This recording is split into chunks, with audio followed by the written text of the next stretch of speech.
Fala pessoal, tudo bem com vocês? Como é que vocês estão? Jonathan na área trazendo mais um vídeo aí no canal Mundo do Mistério e sejam bem-vindos. Bom galera, hoje eu vou falar um pouco sobre o lugar com a maior quantidade de anomalias e registros de OVNIs no Brasil. Pra quem ainda não conhece esse local, galera, meu Deus, é um local muito macabro. Bom, como vocês sabem, logo após a vinheta.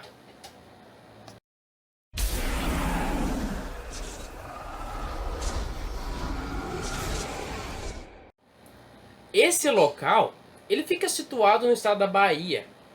A Chapada Diamantina é um dos lugares mais belos e assombrosos de todo o Brasil. Ele seria como se fosse o Triângulo das Bermudas versão Brasil.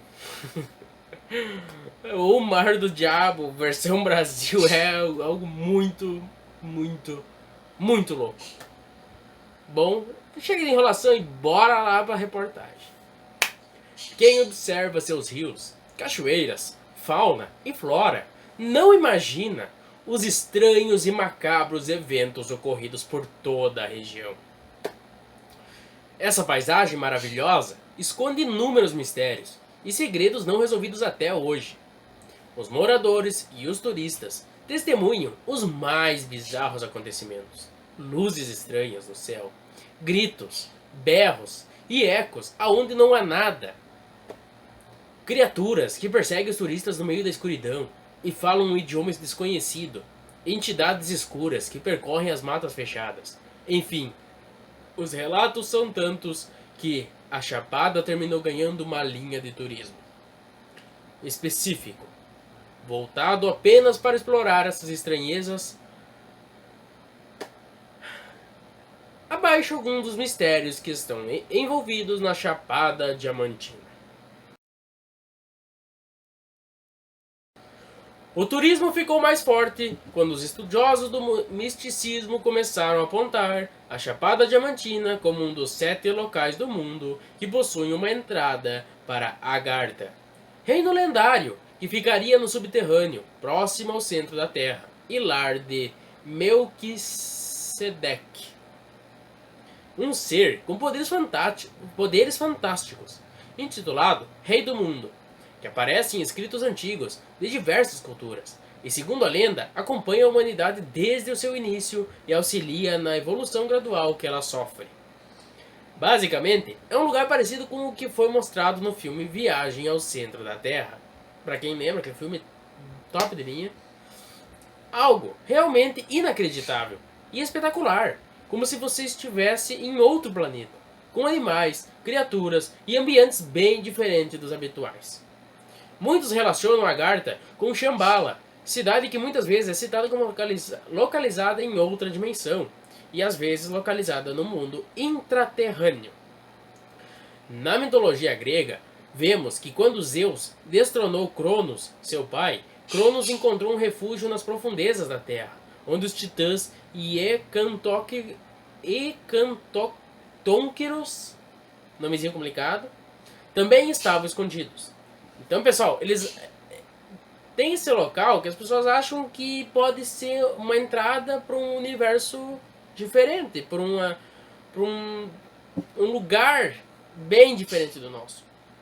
Como eles até compararam com o filme Viagem ao Centro da Terra, é algo impressionante. Igatu, uma cidade fantasma localizada na Chapada Diamantina, já teve 15 mil habitantes no auge da exploração das pedras preciosas. Hoje não chega a ter 300. As ruínas são alvo de eventos fora do comum e totalmente paranormais. Dizem que constantemente é possível ver luzes que rodeiam o pequeno vilarejo. E durante a noite, vultos são relatados percorrendo as ruas vazias de um lado para o outro, quase como se habitantes que não sabem que morreram ainda estivessem por lá vagando. Pessoal, esse negócio tem muitos relatos, se vocês pesquisarem. Tem relatos aí de espíritos que eles tem ainda sua alma presa a alguma coisa que ficou nesses locais. Aí dizem que eles percorrem, que eles acham que estão vivos e eles querem fazer todas as coisas enquanto estavam vivos, mas não sabem que estão mortos, infelizmente. É algo muito macabro, pessoal. Já pensou vocês andando à noite lá? Do nada, assim, parceiro, brincando, coisa e tal. E chega alguém, daí, boa noite. Tu olha, não tem ninguém. Só ouviu aquela voz e alguém te bateu. O que tu ia fazer? Comente nos comentários. As casas habitadas pelos antigos garimpeiros foram construídas a partir de pedras, muito abundantes no local, e em muitos casos sem uso de argamassa, de maneira semelhante ao que podia ser visto em construções incas. Tal fato pode ter sido responsável pelo apelido dado ao local, a Machu Picchu brasileira. Mas com o seu abandono, a cidade ficou ainda mais sombria e assustadora, com construções desabadas e outras caindo aos pedaços, ficando apenas de pé algumas paredes de pedra que lembram um vilarejo.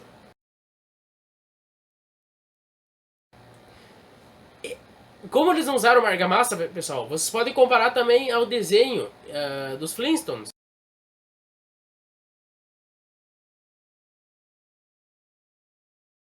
Se vocês repararem bem, eles não usavam, eles só botavam pedra empilhada ali, botavam uma em cima das outras paredes ali, pra dizer que era o telhado e deu. Essa era a casa. Até mesmo no filme Flintstones, vocês conseguem reparar bem. É quase parecido aqui. Outra interessante história a respeito desse misterioso local tem a ver com os manuscritos 512, que são um documento que relata uma exploração iniciada em 1753, ao interior da região Nordeste, tendo como líderes Francisco Raposo e João Silva Guimarães. O documento aponta para a descoberta de uma cidade rica em ouro. De acordo com dados contidos nesse documento, acredita-se que essa cidade perdida se localiza na região da Chapada Diamantina. Há que acredita que essa cidade poderia ser Igatu. O manuscrito 512 é um grande mistério tupiniquim. Na Biblioteca Nacional do Rio de Janeiro, encontra-se o documento que representa um dos maiores enigmas arqueológicos do Brasil. Trata-se do manuscrito 512, que contém o relato de um grupo de bandeirantes que encontrou em meados do século... não sei das quantas, eu boto na legenda aí que não... sou meio ruimzinho nessa parte, pessoal. As ruínas de uma misteriosa cidade perdida. Francisco Raposo buscava as fantasmagóricas minas de ouro e de prata de Murimbeca, cuja localização física era desconhecida. Passagem da antiga descrição. Aqui, nessa passagem, eu vou ler um trechinho desse manuscrito, pessoal. Exploramos a zona e nos demos conta de que estávamos entrando em uma cidade antiga, desabitada. Caminhávamos entre as ruínas da cidade e observávamos emocionados essas casas destruídas, pensando que um passado longínquo deveram haver estado ferventes de atividade. Na entrada havia 3 arcos. O central estava muito mais acima que os 2 laterais e tinha alguns signos desconhecidos gravados na pedra. Logo, nos adentramos nas ruínas da cidade, mas não encontramos nenhum sinal de presença humana recente.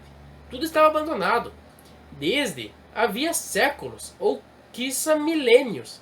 No centro da cidadela, havia uma praça, com a estátua de um homem que indicava o norte. A um lado da praça, havia um grande edifício em ruínas. Pelo aspecto exterior, parecia ser um grande templo destruído por um devastador terremoto. Em frente à praça principal, fluía um grande rio, enquanto que do outro lado do curso de água, havia campos com grandes quantidades de animais, pássaros e corvos, ou corsos, não sei. Tá escrito corsos, mas eu acho que deveria ser corvo, não sei, pessoal. Pesquisar o que significa essa palavra. Eu boto na legenda. Aos quais, estranhamente, nossa presença não assustava. Navegamos pelo rio durante 3 dias e encontramos várias pedras onde estavam incisos estranhos signos, parecidos aos do arco da entrada da cidade. Encontrávamos na zona das minas, já que era fácil ver grandes pepitas de ouro nas margens dos rios. Alvo de muitas controvérsias, o documento ainda gera muitas especulações. Não se sabe ao certo a origem da cidade, descrita no manuscrito, ou sua localização, e quem foram seus habitantes, nem o seu fim. O que resultou acabar essa civilizaçãozinha que estava ali. Porque, gente, se tinha 17 mil e poucos, acho que era 17 e poucos mil habitantes aqui, onde é que eu li?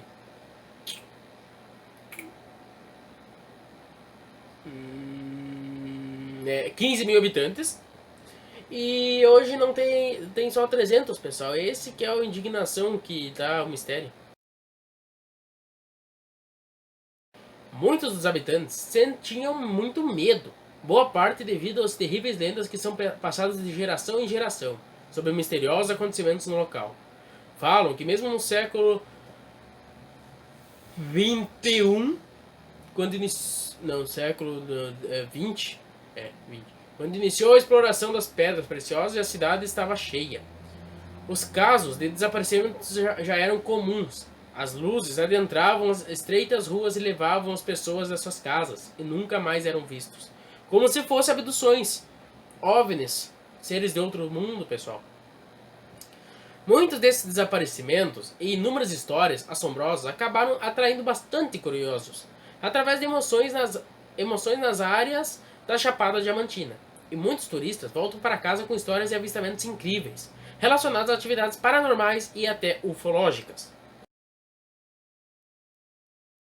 A região da Chapada Diamantina, onde o primeiro registro ufológico que temos conhecimento foi no ano de 1882.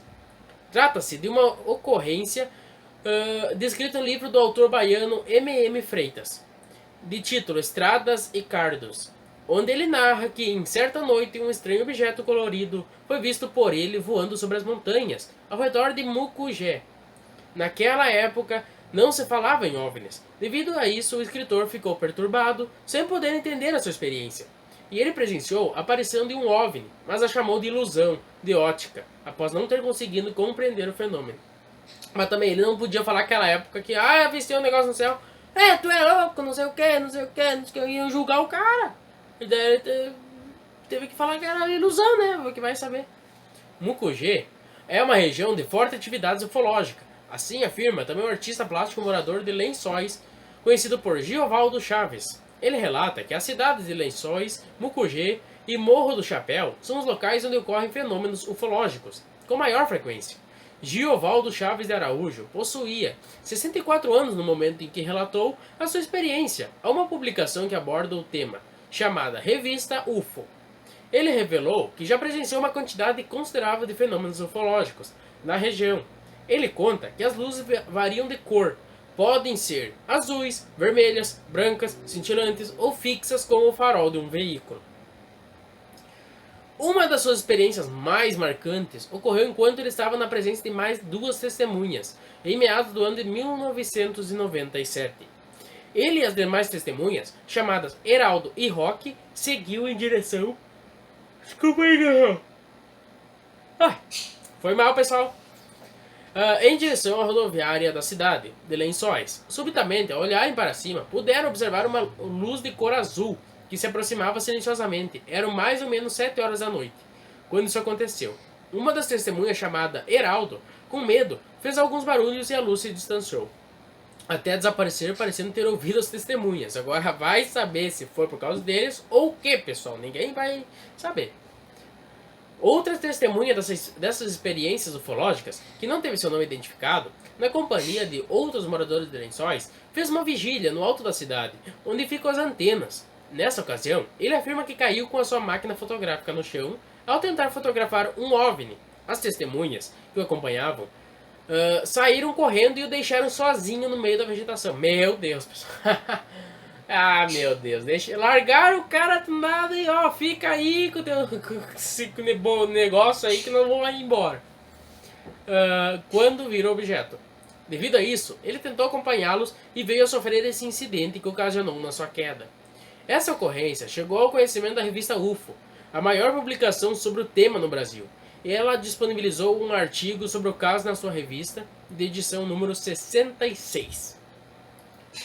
Bom, galera, o que eu posso dizer?